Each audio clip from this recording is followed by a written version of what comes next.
We're out here getting ready to start this new house project, walking over the land and going to take a look at what you do before you bring in the dozers. They say an eco-friendly house can't be built in 150 days for $150,000, and I say it can. I'm Alan Smith. Join me as I push the limits with time, budget, and creativity with the Garden Home Challenge, exclusively on ehowhome.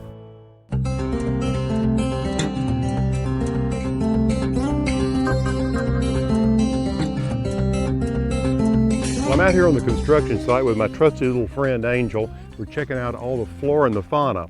I'm checking out the plants, and Angel, well, she's out here running around checking out the fauna in the way of, well, she loves rabbits and squirrels. You get the idea. So take a look over here at some of the plants. I like to see what we have on the site before we get started bringing the dozers in. This is a beautiful American native called beautyberry, Calocarpa americana. We also have some hickory on the site. You can see it. We haven't had a frost yet, but you can see the leaves are turning a golden yellow. And hey, look here, you can see growing up this pine tree, a wild grape or muscadine. You see the Calocarpa, the muscadines, and other things provide food for the wildlife here. And as we move into winter, these plants are very important. So we want to be careful what we take out of here. We're going to try to take a very gentle approach to the landscape. We're only going to cut out what we need to site the house. Now there's some pine trees here, our native pines.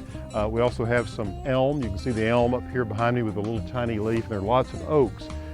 So what I want to do is gently place the footprint of the house within this site.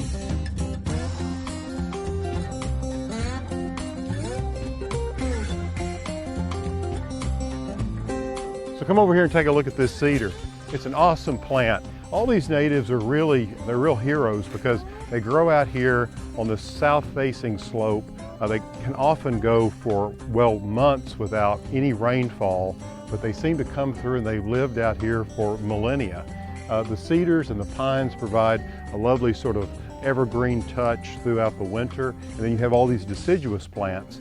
We talked about some of the woody shrubs that are out here that help feed the wildlife and provide habitat.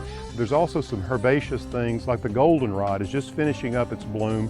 What's interesting about goldenrod is a lot of people think that goldenrod causes hay fever. It really doesn't. You see, it blooms at the time ragweed does, and ragweed is the real culprit. If you look at the forest floor here, you'll see that we've got a nice tilth. That's just a combination of soil and composted leaves and pine needles. This actually has helped to hold the soil in place and to cut down on erosion. So as we move forward with this project, we're going to have to be very careful about what little soil we have here washing off.